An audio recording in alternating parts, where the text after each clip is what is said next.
2021. Live on connectonair.com and remoteradioweek.org. Connect on Air.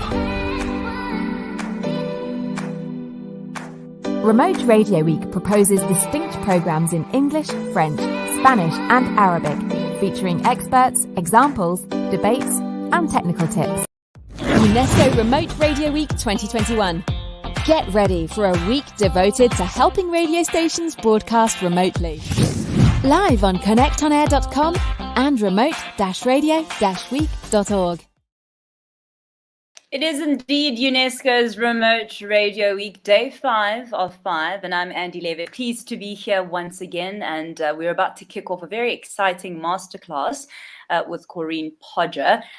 Just a reminder, though, this is in partnership with World Health Organization and UNESCO, and the aim is to have this particular week be an online training program aimed at building the capacity of local radio stations to produce accurate and professional radio content in the event of containment measures or emergencies, including financial difficulties. And of course, you can go find all of the discussions, the masterclasses, the videos that have been played during the course of the week, including today, on remoteradioweek.org. As I said, masterclass time. Without further ado, Corinne Podger from the Digital Skills Academy. Over to you.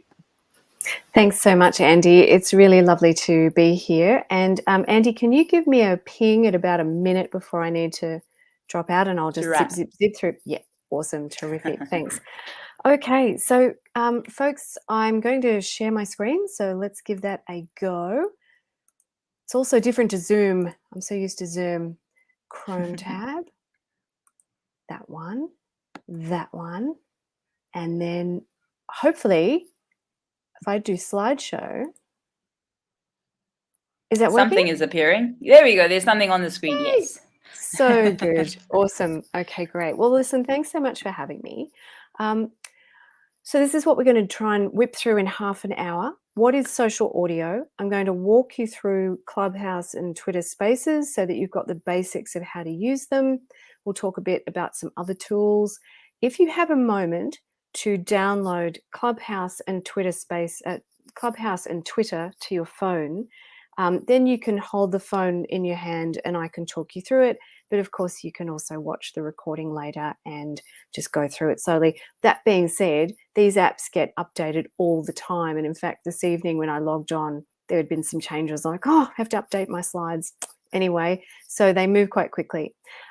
Very briefly about me, I've been a journalist since 1992 and I've been training since 2013. And it is such a joy for me to be here with you guys today. So what is social audio? Well, it's audio first social media, basically.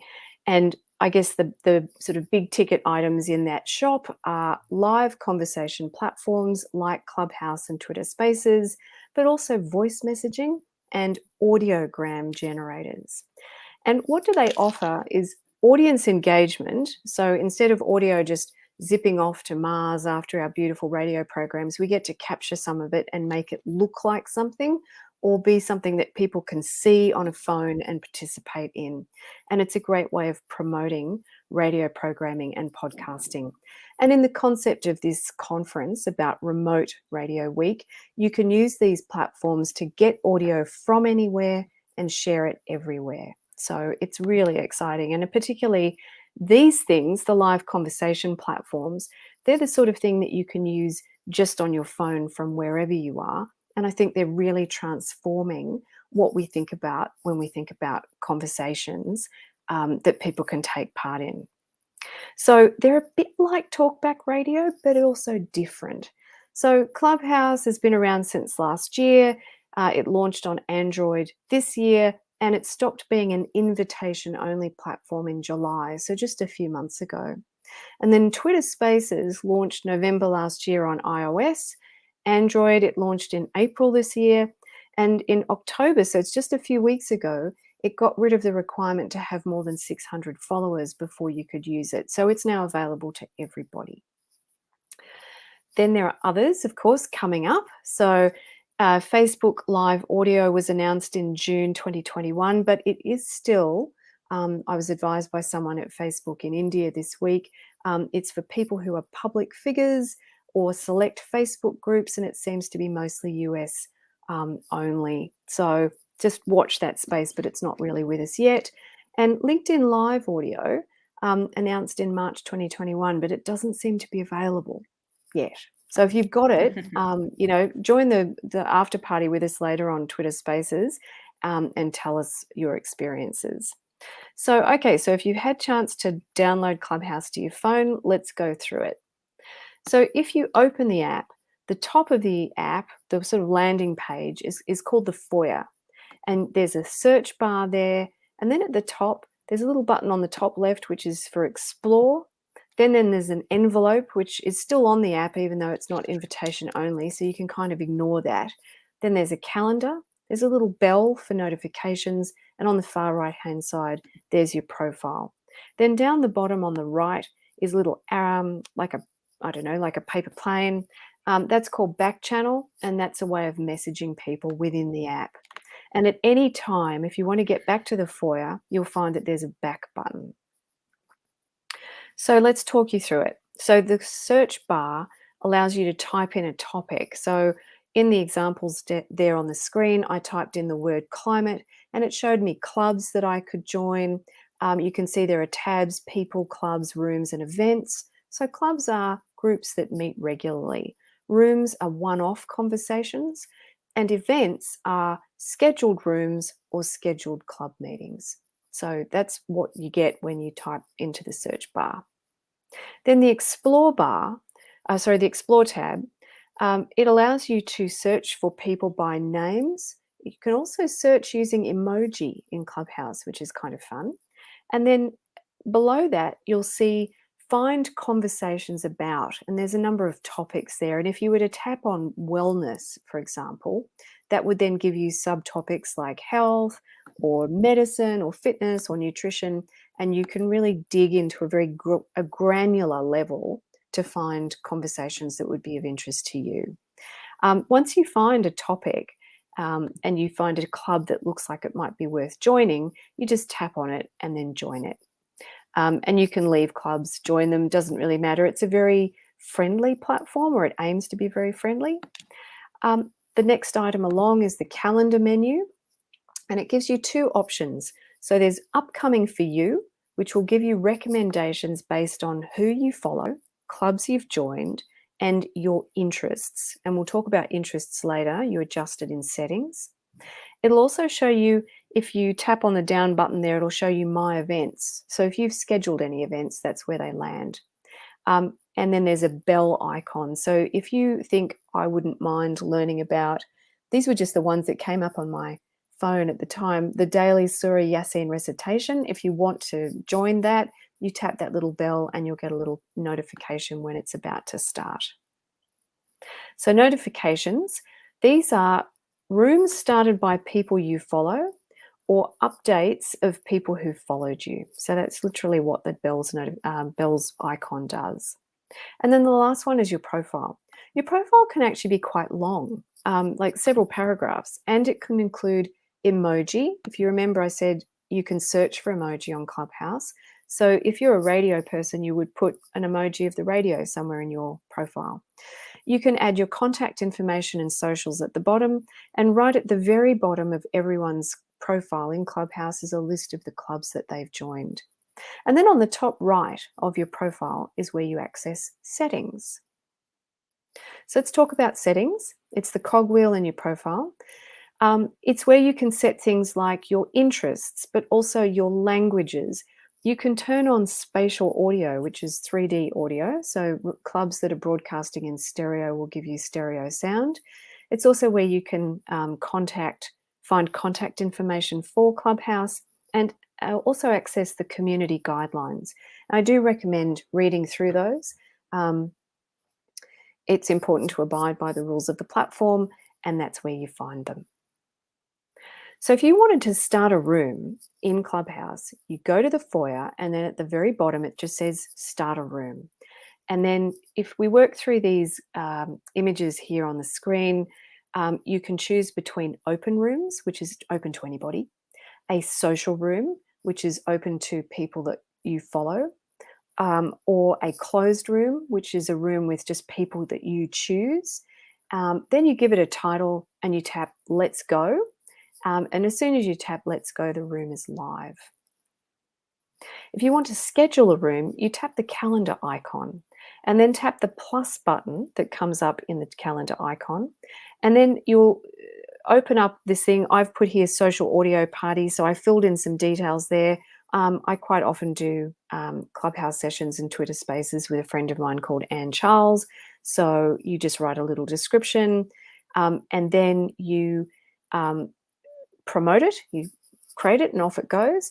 And on the far right-hand side there, you add it to your calendar so that you don't forget as well, because that's also quite helpful. If you want to create a club, anyone can create a club now, seems to be. For a long time, you had to apply. It was quite messy to apply for one, but now you can just create one if you want. So go back to your profile, scroll all the way to the bottom. Do you remember I said all the clubs you're a member of appear there? At the far right-hand side is a little grey box with a plus button in it, and you just tap that and it'll allow you to create a new club. Now, should you create a club? You don't have to. You can just run rooms, to be honest. The thing that's nice about clubs is that they are searchable. But if your club isn't active very often, it's a bit of a downer.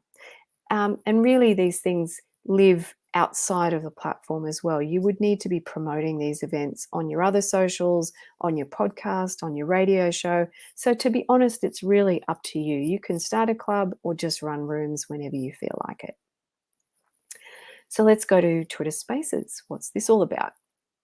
Well, Twitter Spaces is live audio conversations on Twitter. And the way you access them, just to see what's going on in the world of Spaces at the moment, is to go to your Twitter account, and in the middle of the bottom of your screen, there are these 4 little circles. And if you tap on that, that will show you some of the Twitter Spaces that are happening live right now. Once you open that space up as well, you can see there I've got on the image in the middle, there's a big red arrow pointing at the little purple icon. And if you tap on that icon, that takes you to the community guidelines. So that's how you can find out how to use Twitter Spaces and what the latest rules are. So how to start one. Go to your Twitter and you do a long press on the new tweet icon, and that will bring up this purple icon there. And if you tap on that, it will allow you to then select your space or create your space. Really exciting, just in the last couple of days, recording a space has been opened up to everybody. This is really interesting, actually. Your recordings will live live on the platform. Sorry, not live live. They will live on the platform for 30 days, apparently, so you can download them. You can go live straight away, so start now. Or you can tap the little calendar icon just next to the start now, and that will bring you up the opportunity to schedule a space. And again, once you've scheduled something, whether it's Clubhouse or Twitter Spaces, you should share it. So you can copy the link and paste it anywhere and make sure that you're promoting it widely. So how do we record these things? Well, I would just give you the caveat that it's good to only record your conversations. I think recording someone else's conversations is kind of not cool. And if you are starting an event or scheduling an event where you're going to be recording it, just put the word rec in the title somewhere so that it's really clear to anyone who's joining that forum that it's being recorded. So Twitter Spaces just got super easy. I updated this slide deck today because in-app recording has just launched. Clubhouse, in-app recording is expected or was expected last month, but it's not. I haven't been able to see it in my app. If you've got it, great.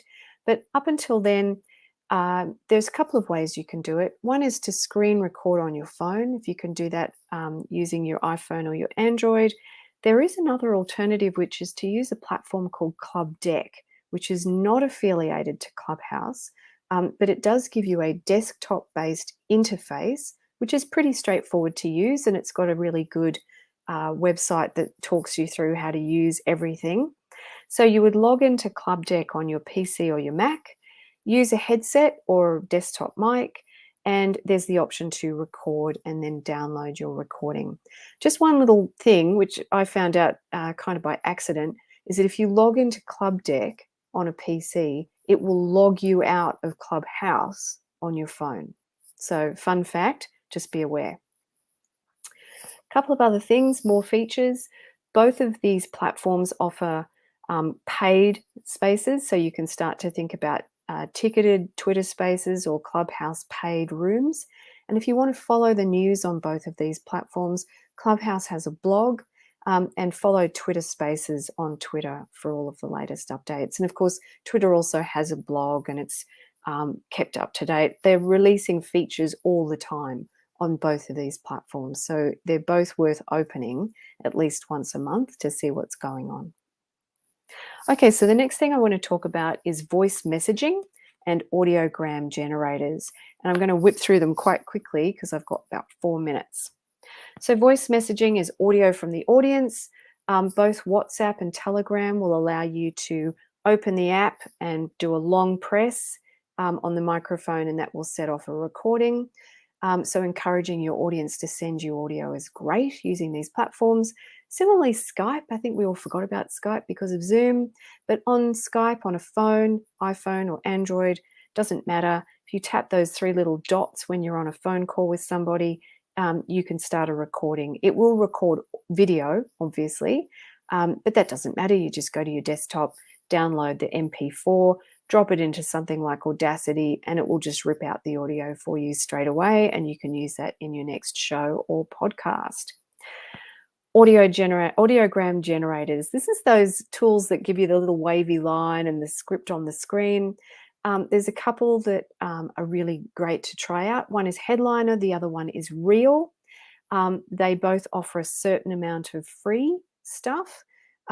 Headliner gives you free, I think it's 5 videos per month, and there's no watermark. But then if you go pro, it's a bit more expensive. Reel is cheaper, but you get 2 free videos per month, and they're watermarked. So try both, see what you think. They do both offer transcription, which is brilliant, and captions and animated transcribed videos. So lots and lots of really cool things to try out there to give your audio greater reach on social. So that's pretty much the end of it from me. If you want to get in touch with me, honestly, the easiest way is to send me a direct message on Twitter, but that's my email address there, and I do teach this stuff and would love to hear from you. So I'm just going to press stop sharing and go back to the StreamYard call. And I think I was pretty much on time. 2 minutes to go. Do you have any questions, Andy? I don't. I'm sitting here rather bewildered at the world of opportunity when it comes to the audio space, but also just multimedia, how it's constantly evolving, constantly just surprising me. And I didn't realize that there were so many different kind of apps. And I believe that everyone watching was certainly sitting there with eyes wide open as well. So thank you very much, Corinne. For your insight. And I think I have a question / statement, rather that, when there was this new disruptor called social media, a lot of traditional media was kind of caught unawares, and there was lots of conversation of, oh wow, is this the end of radio? Is this the end of television? But it's interesting to see how so much of the social media space can quite very well coexist with traditional media. Oh, absolutely. And I think, Philippe has just sent me a reminder that we have 10 minutes to chat, which is epic. So there's so much to dig into, because I think, when we talk about the tools, that's the kind of the what, right? But now we can talk about some of the why, like why would you use this stuff? And I think when we think about, everyone's always on their phone, right? Like, it doesn't matter where you go. I think if people have the means to acquire a phone, they will get one. And we're spending a lot of our time on social platforms. They have visual mediums. So I mean, I find it really exciting because I was a radio journalist primarily for most of my career. But there's no visual record of any of that stuff. And, the thought that someone can, whether it's, okay, so maybe start a live conversation about a topic that's of interest to everybody today, that's a really powerful tool. And because it's on a visual, interface, right? Like you can see with your eyes who's in the room, and you can, spot people that and say, oh, would you like to come up and grab the mic? That's mind blowing to be able to create a little audiogram and to do it so cheaply. I mean, I'm an Adobe user, and to create one of those things in, Premiere or After Effects is just really time consuming and horrible. Yes. So the fact that you can Yes. just drop an MP3 onto a desktop and it just, ta-da, is like, get out. That's amazing, But thinking about the why, I mean, there was a wonderful series of morning shows that a friend of mine in Fiji was doing all the way through the pandemic. So her name is Live Mavono, and I think she was one of the speakers during this week. And she was running a daily conversation, checking in with people in Fiji about where things were up to with the COVID pandemic, and that can be anybody, right? And anybody can join that conversation and offer their feelings and, share their impressions of what was going on, because Fiji really got smashed with COVID, and that's a unique thing, I think, that a radio broadcast doesn't offer that, because you can't just interact, so I think that's a really exciting tool. No, fascinating. And I agree with you. I'm sitting here nodding profusely and away because I do relate to the Adobe struggle.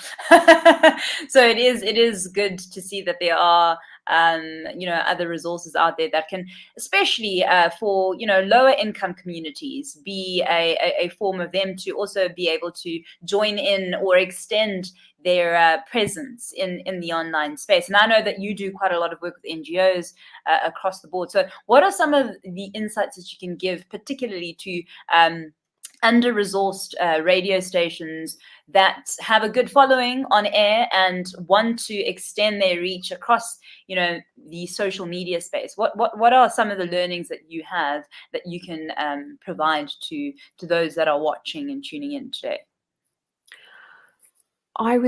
So a couple of thoughts. First of all, I think you can try these things in sort of smaller forums, right? So, Clubhouse, as you saw, will allow you to do just people that I choose, for instance.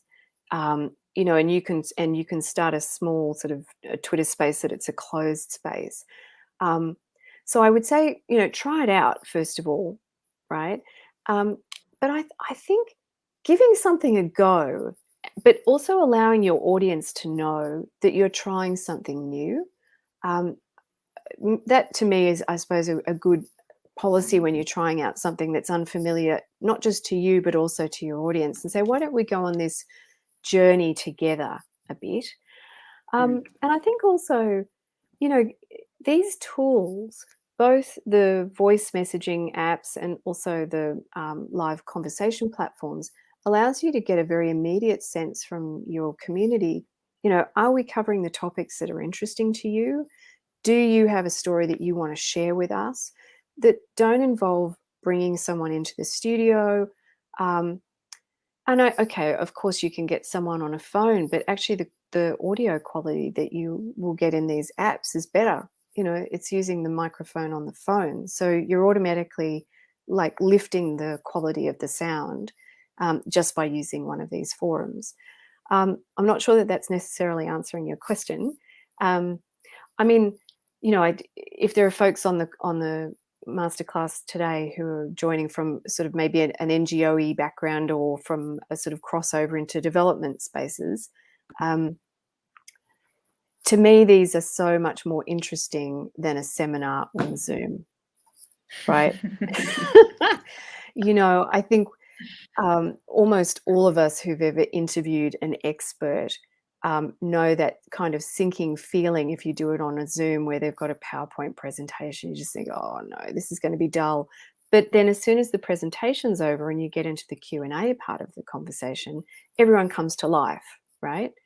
So in a way, you can kind of skip that bit and go straight into a conversation to say, great, so we've got so-and-so from, the WHO on the call. We've got so-and-so from, from Oxfam on the call. Tell us what you see. Tell us what's going on there, and really get that immediacy, which, that's gold on radio and podcasting. That's gold, Yeah. It is the intimacy, the connection. The radio is my friend. The presenter becomes part and parcel of your life. It is radio is an amazing medium, and I think social media, as I said already, is that it's not something to fear. It's literally something that can be used as an extension of that trusted medium of radio. And I know that there's a party happening on Twitter. You and Philippe have organized an after party as a Twitter space. So I'm sure there'll be more conversations and more insight, etc., going on there. Right, Philippe, as you join us. I'm joining because I was not supposed to join. So, but I'm joining because I think there's another thing I wanted to notice on everything you said, which is really interesting. For me, there's a difference between Clubhouse and Twitter. We are using a lot Clubhouse. I mean, I've been doing 60 rooms of an hour, so it's a lot of time going through Clubhouse. And why did we do that? We did that because we wanted to connect to our readers. Because it's for podcasting, and we are having a community on podcasting in French, and that's a big issue with connecting to your listeners when you're a radio station broadcasting. Not maybe in countries like Africa, but in Europe. There's a big trouble with radio stations. They are not connected. There's few radio stations that are still. In France, for instance, or in different countries, you still have people talking outside of when they talk on the microphone. They talk on live on Twitter. They talk with the listeners, and they know what they expect. And what I think is different between Clubhouse and Twitter, to come back to my thought, is Clubhouse has some real person behind with real names, because you were obliged at the beginning to be invited by someone and granted by someone. So you had to be real, not with a pseudo or a nickname. Where Twitter, we know that 40% of the account on Twitter are false, are here with AI to give some false information, and we know it's true. We know it's the same on Facebook. So it can come on Clubhouse, but that's what I prefer compared to Twitter. I guess what I would say to that, Philippe, is there two things. One is it depends on where our audience is, right? And I think, for example, on Twitter Spaces, because it's showing me the accounts that I know and follow. So I feel confident that the people that I see who are starting a Twitter space are the people that they are. But more to the point, I guess it's a question of where our audience is. What platforms are they using? Like, what I prefer is kind of irrelevant, really. If my audience is on X platform and I try and push them towards Y platform, that's going to be tricky. But I also think what'll be really interesting, next year, well, okay, there's a little caveat there, but if Facebook rolls out live audio, again, because they did it in 2016, do you remember? Facebook live audio. If you do a Google search for Facebook live audio and then you just customize your search to 2016, they announced this 5 years ago, but they're doing it again. Yay. But if they roll that out, that's really exciting for Facebook groups, for radio stations that have Facebook groups, pages. I agree. Yeah, so, and then, I mean, LinkedIn is also, that will be interesting. Possibly, and it'll be very different demographics. Sorry, it's a long answer or a long point, but I think it really depends on what the audience are using. Yeah. Great. Oh, I heard I have heard, live conversations on Telegram too. So Oh yeah, well, everyone is just rushing into we're the spoiled for choice. social audio space. Goodness But it's sakes. interesting because you're really listening to each other, which you were not doing. You're doing that less, even when you're watching each other. You just have that imagination that is not as rich as when you're listening to each other. Absolutely, yeah. Thank you very much, Corinne. Thank you, Andy. I'll let you finish your conference because I was not supposed to be there. So you just dropped in unexpectedly.